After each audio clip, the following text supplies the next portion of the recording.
Hello friends, नमस्कार। हमारे YouTube channel exam heater पर आपका स्वागत है।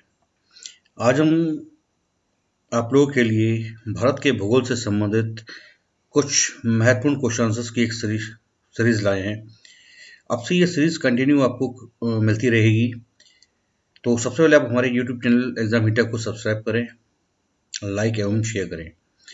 तो आज के इस वीडियो में हम काफ़ी महत्वपूर्ण जानकारी जो अक्सर एग्जाम में पूछी जाती रही है या पूछी जाएगी, हम आपको देने का प्रयास करेंगे। उम्मीद करते हैं आपको अच्छी लगेगी। तो चलिए स्टार्ट करते हैं भारत का भूगोल। तो पहला क्वेश्चन आपके सामने है, भारत के कुल कितने राज्य समुद्र को स्पर्श करते हैं? तो देखिए, भारत के कुल 9 राज्य समुद्र को स्पर्श करते हैं। आपके सामने भारत का नक्शा है, भारत का मैप आपके सामने है। ये 9 राज्य में आपको मैप में दिखाने का प्रयास करूंगा। ये आप देख पा रहे होंगे, गुजरात, महाराष्ट्र, गोवा, कर्नाटक, केरल, तमिलनाडु, आंध्र प्रदेश, उड़ीसा एवं पश्चिम बंगाल। तो ये भारत के कुल 9 राज्य हैं जो समुद्र को स्पर्श करते हैं, तथा ये 9 राज्य 6100 किलोमीटर लंबी 6100 किलोमीटर लंबी तट रेखा का निर्माण करते हैं। तो क्वेश्चन एग्जाम में ये पूछा जाता है कि भारत की मुख्य भूमि की तट रेखा की कुल लंबाई कितनी है? तो 6100 किलोमीटर, इसको ध्यान रखेंगे। किंतु अगर एग्जाम में क्वेश्चन ये पूछ लिया जाए कि भारत की कुल तटरेखा की लंबाई कितनी है, तब उस समय आप अंडमान निकोबार और लक्षद्वीप को भी इसमें शामिल करेंगे। तब भारत की कुल तटरेखा की लंबाई हो जाएगी 7516.6 किलोमीटर। इसको ध्यान रखेंगे। अब एक और चीज ध्यान रखेंगे कि गुजरात, महाराष्ट्र, गोवा, कर्नाटक, केरल एवं तमिलनाडु का ये हिस्सा, कुल 6 राज्य। इन 9 राज्यों में 6 राज्य जो हैं वो अरब सागर को स्पर्श करेंगे। एग्जाम में क्वेश्चन ये भी आ सकता है। एग्जाम में क्वेश्चन ये भी पूछा जा सकता है कि कुल कितने राज्य समुद्र को स्पर्श करेंगे, तो आपका आंसर 9 होगा। लेकिन अगर क्वेश्चन ये आया था कि कुल कितने राज्य अरब सागर को स्पर्श करते हैं, तो आंसर होगा 6। इसके सिवा पश्चिम बंगाल, उड़ीसा, आंध्र प्रदेश और तमिलनाडु इधर भी कुल 4 राज्य जो है वो बंगाल की खाड़ी को स्पर्श करेंगे। अभी तमिलनाडु बंगाल की खाड़ी को भी स्पर्श कर रहा है, तमिलनाडु अरब सागर को भी स्पर्श कर रहा है, और तमिलनाडु यहाँ पर हिंद महासागर को भी स्पर्श करता है। तो इस प्रकार तमिलनाडु देश का एकमात्र ऐसा राज्य हो गया जो तीनों समुद्रों, अरब सागर, हिंद महासागर और बंगाल की खाड़ी को स्पर्श करेगा। इसको ध्यान रखेंगे। तो कुल 9 राज्य समुद्र को स्पर्श करेंगे भारत के। इन 9 राज्यों में से 6 राज्य अरब सागर को स्पर्श करेंगे, 4 राज्य बंगाल की खाड़ी को स्पर्श करेंगे, और तमिलनाडु दोनों के लिए कॉमन है। ये अरब सागर को भी स्पर्श करेगा, बंगाल की खाड़ी को भी स्पर्श करेगा और हिंद महासागर को भी स्पर्श करेगा। तो ध्यान रखिए, इंपॉर्टेंट क्वेश्चन है कि कौन सा राज्य तीनों समुद्र को स्पर्श करता है, तो तमिलनाडु। चलिए आगे बढ़ते हैं। भारत के कुल कितने राज्य केंद्र शासित प्रदेश अंतर्राष्ट्रीय समाते हैं?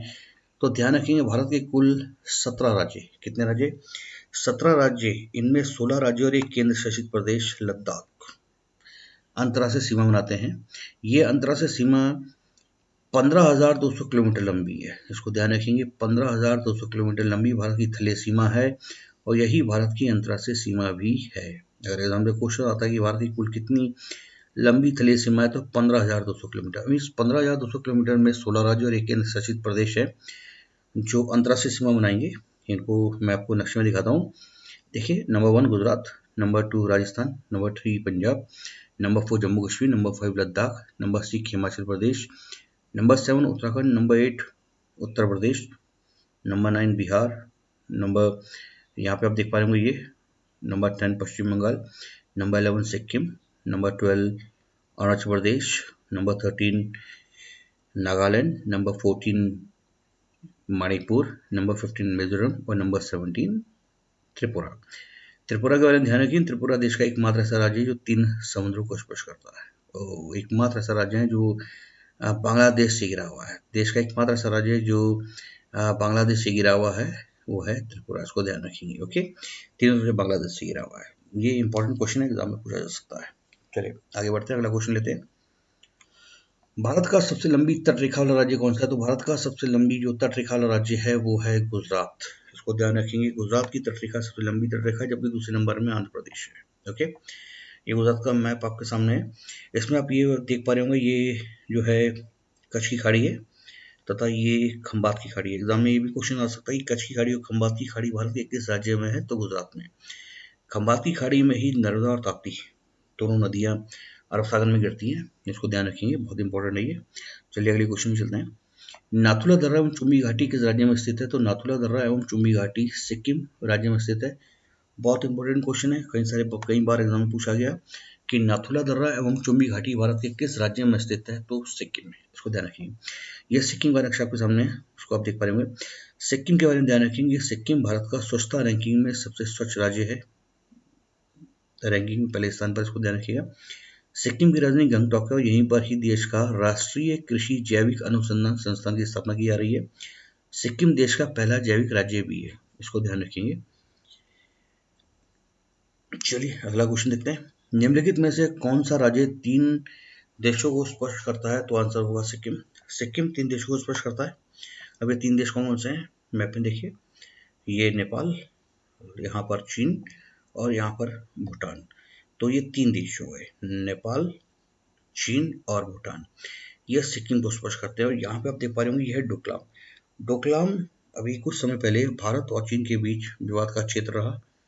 डोकलाम भारत के लिए एक बहुत ही महत्वपूर्ण रणनीतिक और सामरिक स्थिति वाला क्षेत्र भी है। डोकलाम भारत के अधिकार में आता है, इसको ध्यान रखिए, बहुत इंपॉर्टेंट है ये। यहाँ पे एक ट्राइंगल बनता है जिसमें चीन, भारत का ये सिक्किम और भूटान आते हैं, यही जगह पर डोकलाम है। ओके, इसको ध्यान रखेंगे। चलिए आगे बढ़ते हैं। निम्नलिखित में से कौन सा एक समुद्र भारत को स्पर्श नहीं करता है, अरब सागर, बंगाल की खाड़ी, हिंद महासागर, उत्तरी सागर। देखिए भारत है, भारत ये प्रायद्वीपीय भारत है। प्रायद्वीप क्या होता है, प्रायद्वीप थल का वो हिस्सा जो तीनों तरफ से जल से घिरा हो उसको प्रायद्वीप बोलते हैं। ओके, अब तीनों तरफ से जल से घिरा हुआ है, कैसे, देखिए यहाँ पर अरब सागर, ये जितना भी आप नीला रंग देख पा रहे हैं ये पानी है। अरब सागर, हिंद महासागर और बंगाल की खाड़ी, ये 3 समुद्र भारत को स्पर्श करते हैं। ओके, इसके सिवा कोई समुद्र भारत को स्पर्श नहीं करेगा। तो उत्तरी सागर जो है वो भारत को स्पर्श नहीं करता। उत्तरी सागर ब्रिटेन के निकट स्थित एक सागर है, इसको ध्यान रखिएगा। अब बात कर लेते हैं कि भारत की स्थिति दक्षिण में प्रायद्वीपीय है, इसको ध्यान रखिए, बहुत इंपॉर्टेंट है। क्वेश्चन एग्जाम में आता है कि भारत की स्थिति दक्षिण में कैसी है, तो भारत की स्थिति दक्षिण में प्रायद्वीपीय है, जबकि सबसे बड़ा प्रायद्वीप अरब प्रायद्वीप है, इसको ध्यान रखेंगे। एग्जाम में क्वेश्चन आ सकता है कि सबसे बड़ा प्रायद्वीप कौन सा है, तो अरब प्रायद्वीप है, इसको ध्यान रखिए। ओके, चलिए, कर्क रेखा भारत के कितने राज्यों से होकर गुजरती है, तो कर्क रेखा भारत के कुल 8 राज्यों से होकर गुजरती है।